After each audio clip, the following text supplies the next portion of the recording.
It's sometimes difficult to understand our friends' and family's relationships with other people. This often causes us to be suspicious of them and protective of our mutual loved ones, because whatever it is they do for each other, it defies our understanding. You never know what holes need to be filled in the lives of your nearest and dearest that not only can you not fill, indeed you don't even realize exists. That can leave us feeling hurt, or even afraid.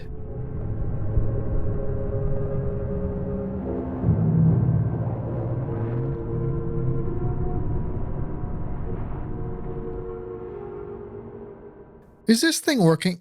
Damn modern technology. What does this flashing light mean? Well, I'm starting, so it's either recording or it isn't. Okay, here we go. October 20... Christ, what date is it again? The 25th. October 25th, 1972. Semyon Osipov, speaking in my 92nd year. Frail and infirm though I now appear, I'm of sound mind. No, Agatha, I'm not being dramatic. I'm doing a thing for Sonia. Stop laughing, this is serious. Okay. You asked me many years ago about your great auntie Katya and all of the stories you've heard about her. I'm sorry for giving you the runaround for all these years, but you must understand, we all just wanted it to go away. But now that the end of my life is close, I don't care what any of them say. What happened, happened, and if they don't like me telling the truth, they can send a strongly worded letter of complaint to my grave and wait for a reply. Fine, I'll get to the point. The stories you've heard are both true and a little untrue. As much as they like to say she tried to strangle me in the womb, it's more like she just gave me a good kicking. Other parts of the story are just horse dung. She was my twin sister, and we got along like borscht and sour cream, even though our personalities seemed a bit at odds with one another. Mother used to tell the story of how I'd say, when I grew up, I wanted to go on an expedition to the Antarctic, and Katya would say she wanted to dissect the mind of God. Her many quirks either disturbed friends and family, or like me, you found she was good value for money. Whatever you put in, you got something original back out. If you like surprise and intrigue more than reliability and stability, then there was nobody better to down a shot or 10 of vodka than with Katya. It was only when we reached adulthood that she became less of a lovable oddity and more of a potential threat to the family's reputation. You see, back in the old country, we had gone out to live in this freezing backwater of about 3,000 yokels because father saw good business in the mining operations there, and the economy wasn't exactly glowing back then. Father's mining company prospered while Katya and I got more and more bored with the isolation. So in our free time, in order to occupy our restless minds, I took up photography. No easy feat back then, I tell you. But Katya, now here's where our differences really showed through. She decided to fill her extra hours by visiting our peculiar neighbours. How should I describe it? Think of the place you live in London. Well, it was nothing like that. These neighbours, as we took to calling them, seemed like they went out and looked for the most difficult, inhospitable place to live.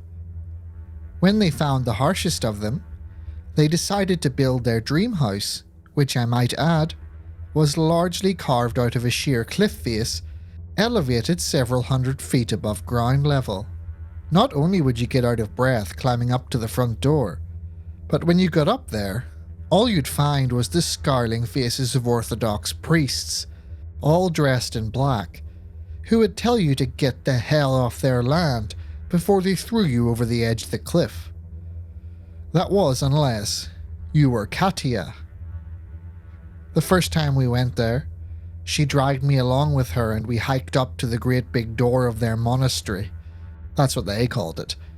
I preferred the term dungeon. The priests came out and started yelling at us to get lost, but then one of them sort of stumbled. He was looking at Katia, and the fellow looked like he'd just seen the face of God. He starts screaming something in some other language, maybe Greek or something. I don't know it, but whatever it was, it got them all excited, and they came rushing towards Katia. One actually shoved me out of the way to get to her. The next moment, she was surrounded by them in a tight circle of priests. I was just left standing nearby, feeling like I may as well have been back home in St. Petersburg. Katia didn't seem to mind though. Soon they were chatting away like old friends while I stood there comforting myself with a smoke, which felt at the time like it were my only friend. Then we left, without them having said a single word to me. Katia told me as we headed home that they wanted her to come and visit them again a few days later, and this time, alone. Being quite protective of her, I objected. She can't just go wandering off alone into the snowy wastes, into a dungeon ran by a group of the strangest men you could find in all of the old country. But she was adamant. She was going back. I tried to stress how stupid this was. She didn't even know who these people were. She would just say they were spiritual people, just looking for some peace so they could hear the word of God more clearly. I've never heard such obvious foolishness, but nonetheless, that was her line and she was sticking to it. Over the next few years, whenever we weren't working in the offices of my father's company, Katia would disappear into the snows to spend time with her new friends. She was always reluctant to tell me what she was doing, and she outright lied about it to our parents. But there was one thing she could not hide, and that was the fact that she was having some odd experiences. Where we were living, the walls were like paper, and I could often hear her talking in her sleep. It wasn't the usual garbled nonsense you expect when sleep talking. It was as clear as if she was up on a pedestal making a speech. I still couldn't understand a word because it was in some other language. The only place I recognized it from was that day we went to see the neighbours together. I admit that it took me a while to confront her about it because it frightened me. As I told the recruiter coming around trying to conscript me to fight in the war, "You don't want me on your team. I'm a total coward." One weekend in summer, we were out walking together and I brought it up. She said she didn't know what I was talking about, but that it frightened her because it correlated with the things she'd been experiencing while very much awake. I'll never forget how white her face got when we got into this. She was saying that she'd been wanting to tell me what was happening for weeks, but she was concerned I'd think she'd lost her mind. When the tears finally dried up, we sat down and brought out our packed lunches. I asked her, feeling the moment was ripe, just what it was she was doing when she went to visit the neighbours. She stopped eating and seemed to tense up her body. It looked like she was in pain.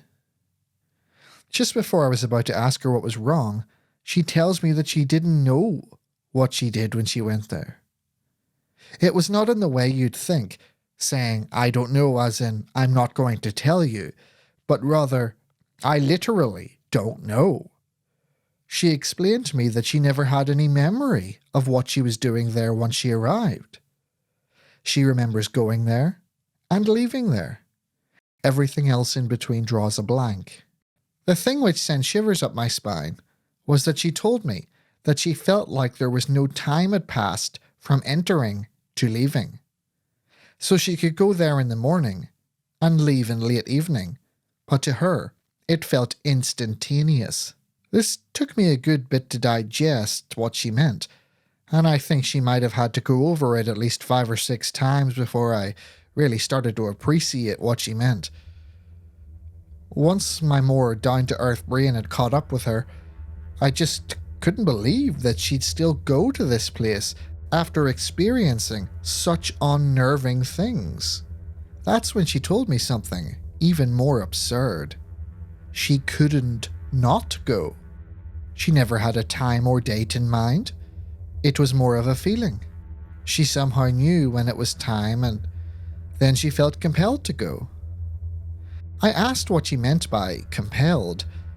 There was nobody with a gun to her head. Then she told me that there basically was.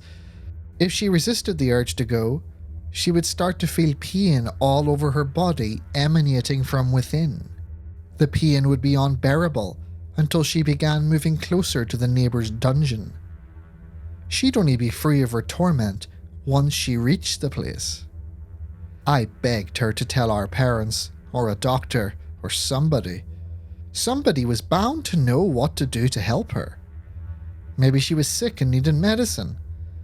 However, she shut this down as soon as it was brought up.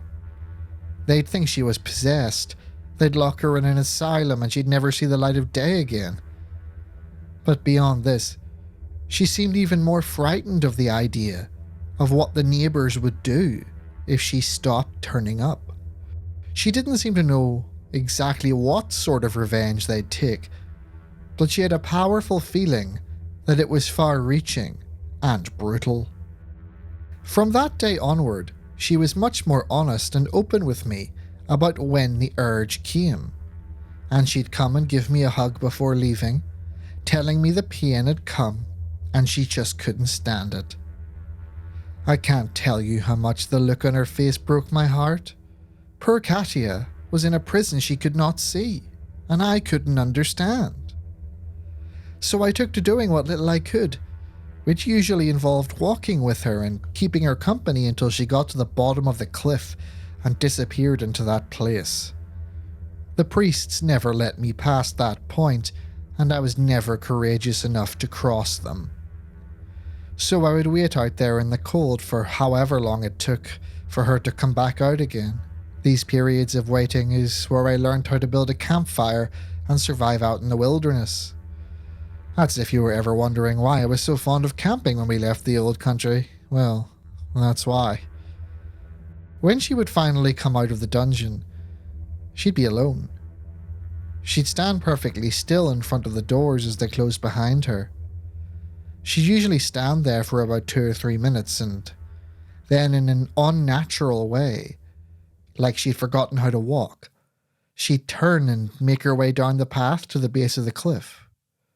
I'd meet her there and she'd always ignore me. She would just walk past, not speaking, not seeing, as if she were not really awake and yet moving all the same. It took a firm shake for her to come back to herself. When she did, she'd blink and gawp at her surroundings, clearly very confused. It would take a few moments before she had wakened up enough to realize what had happened.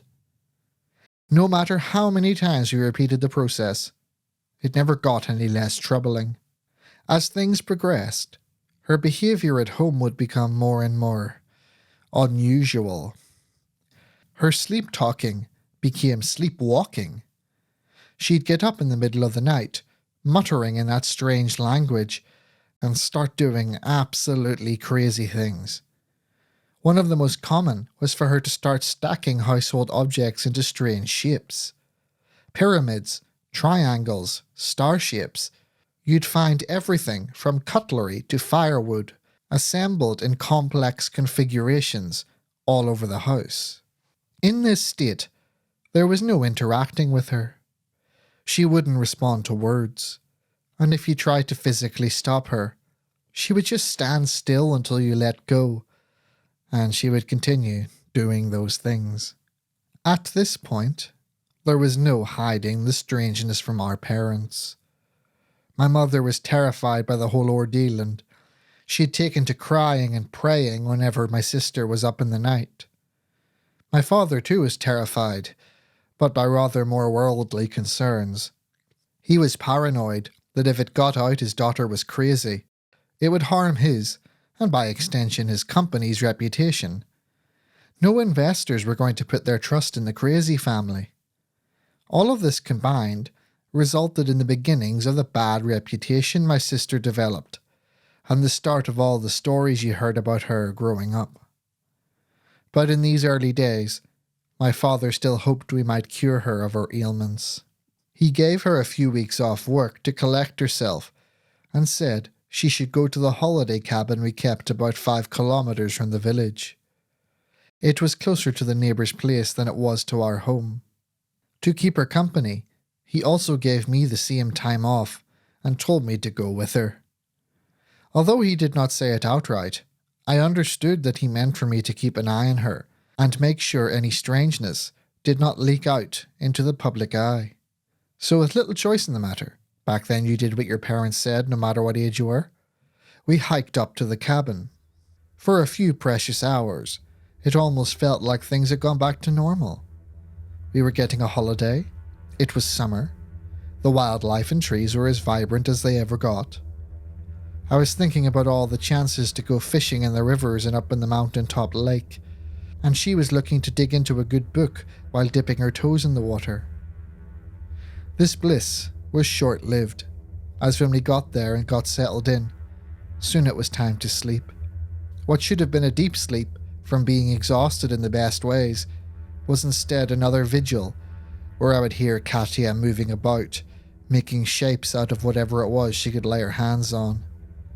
At some point, she went quiet, and I was able to drift off. Sometime later I woke. It was still not morning, and I needed to relieve myself. So I got up and I pulled the handle of my bedroom door, and when it opened, I got the shock of my life. Standing there, with her nose less than a centimetre from the door, stood Katya in her vegetable state, staring dead ahead and not moving. Not being able to wake her, I had no choice but to push past her, use the bathroom and try to go back to sleep, knowing that she was standing there. During the first 2 weeks of our stay, she left to go and visit the neighbours on 3 occasions. A difference, however, could start to be seen. Katya was becoming more withdrawn and more sickly looking every time she visited that place. It was like she would leave something of herself behind every time she was taken into that dungeon. In the evening, after she returned from the 3rd visit, we took a stroll up to the mountain-top lake and skimmed stones in the light of the setting sun. She was always better at stone skipping than I was. After she'd thrown one which skipped 8 times, she said to me, and I remember her words exactly, "Semyon, you have to stop me." I asked what she was talking about, and with a hard but scared-looking expression, she told me that she wanted me to physically prevent her from going to see the neighbours. I brought up the pain it caused her, and she acknowledged it. But still, she made me swear blind that next it came to her, I would do anything, literally anything, to prevent her from leaving. "I'm not well, Semyon," she would say whenever I objected. "I need to take my medicine." Considering just how sincere her plea was, I could not say no, but I wanted to. I was scared of either hurting her or her hurting me. I didn't want to be the one that found out just what the wrath of the neighbours would be like.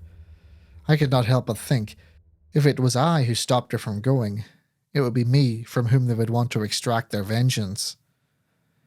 This was selfish, I know. I'm no hero. But I swallowed it, and I tried my best to do my duty as a good brother should. The next few days were quiet, with good weather and lots of laughter, if muted slightly. We both knew it was coming, but there was an unspoken agreement between us that we would make the best of the peace we had. One evening, we had just come inside from a walk, had a few glasses of cognac, and everything was comfortable.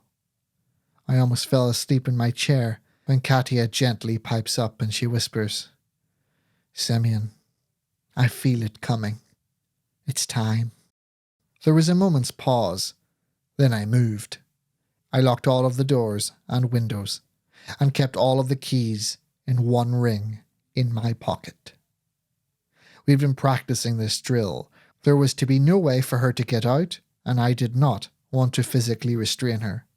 With the keys firmly hidden away in my person, I went back into the living room, where Katya was seated beside the fireplace. Not knowing exactly what to say, I sat facing her and watched. Her eyes were closed and she looked relaxed, but I noticed that her knuckles were white, gripping the arms of the chair. She was breathing, slowly, deliberately. As much as she was putting on a valiant effort, I could see the effects of the anguish seeping through her resolve. After a while she opened her eyes and gave me a laboured smile. She said maybe we should have some more cognac. Figuring a distraction was a good idea, I said okay. So she gets up and I watch her, and she goes into the kitchen, which was visible from the open living room door. She opens a cabinet and gets out a fresh bottle. She puts it on the worktop, and then she freezes. I could just about hear her making some pained grunts and twitching. I called out to her, "Katya, are you all right?" In 6 or 7 jerky motions, she turns around to look back at me. The strangeness of her movements took me off guard, and I must have looked scared because she asked if something had spooked me. I shook my head, but the raspy voice which had come out of her mouth had unsettled me enough that I stood and walked into the hallway as to get a better look at what she was doing. "Don't you need glasses?" I asked her, as she held the bottle still. She gave me an extremely unconvincing, jagged smile, and she told me of course she was just being silly. I expected her to open the glass cabinet. Indeed, she lifted her arms as if to do so. Then, out of nowhere, with a sound which was like a saw going through wood, she screams and twists her body around. All of a sudden, the bottle of cognac she was holding was flying through the air, spinning rapidly. I didn't have the time to think. I threw myself to the side. The bottle struck my shoulder, and not my head, thank God. I barely felt the pain as it glanced off and smashed across the opposite wall. Before I had time to gather my wits, Katya had thrown herself on top of me, scratching and battering at my face. At this point, survival panic just kicked in and I tried to beat her off me. Eventually, I grabbed one of her arms mid-strike, only to discover she had 2 fingers spread out, pointed directly at both my eyes. I couldn't believe it. My twin sister just tried to blind me. It was then that I noticed the black look in her eyes. Katya was not there, even though her twisting and writhing body was snarling and spitting at me. That wasn't my sister. I know her soul. The thing that had taken up residence in her body had somehow thrown her out. Noticing she had been overpowered, possessed Katya had to come up with another strategy. So she snorts up a glob of viscous mucus and spits it in my mouth. I was so disgusted that I recoiled and let her go. She yelled something at me in that weird language and jams her hands into my pocket. I heard the jangle of keys as she leapt to her feet and lunged towards the door. Remembering my promise to do whatever it took to stop her, I threw myself up and ran at her. I grabbed her from behind. She snarled at me, and with the strength I couldn't believe came from her, she pushed back against me and slammed my back up against the wall.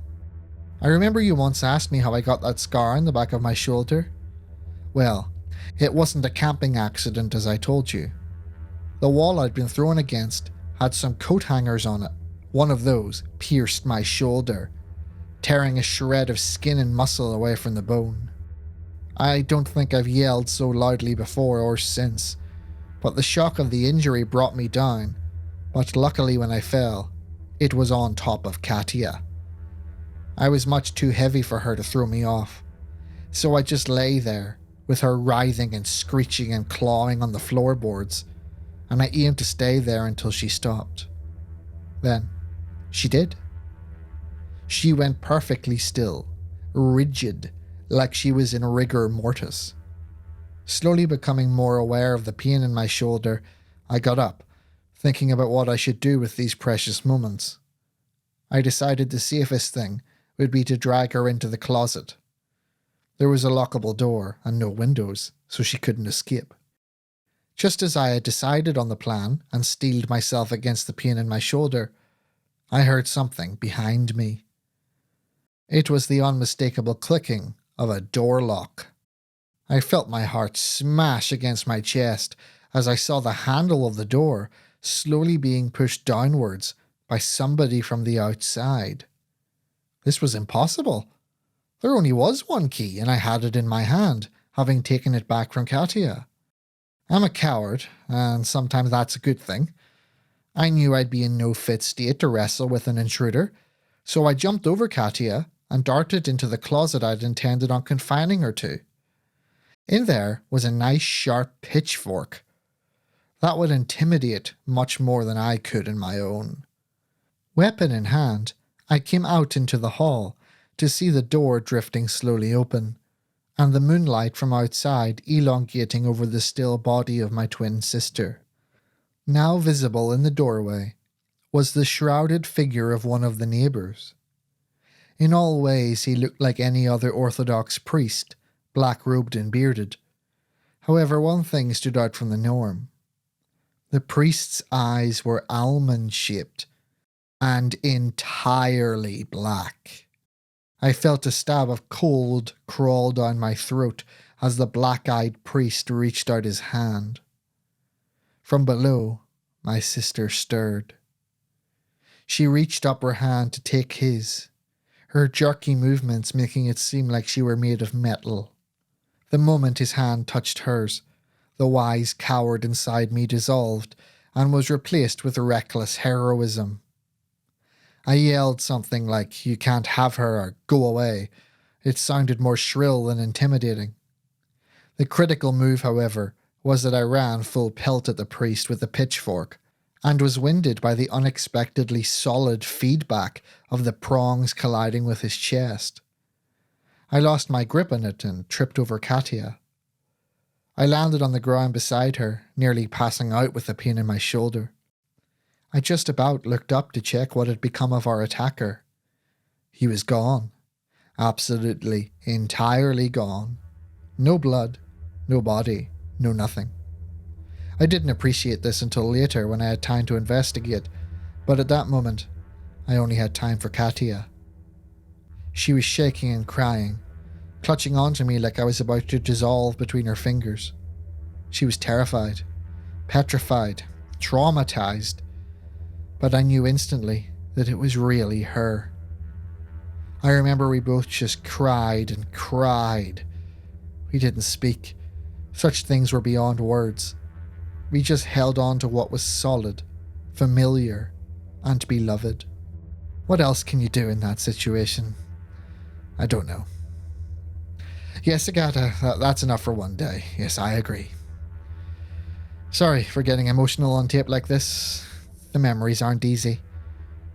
But it's important that you know the truth, so that the story doesn't die with me. Bless my soul, if only that was the worst story I had to tell. But this is all I can stomach for one sitting. Agatha, pour out some whiskey, would you? Is this how you stop this thing? Come on, let's try this, and...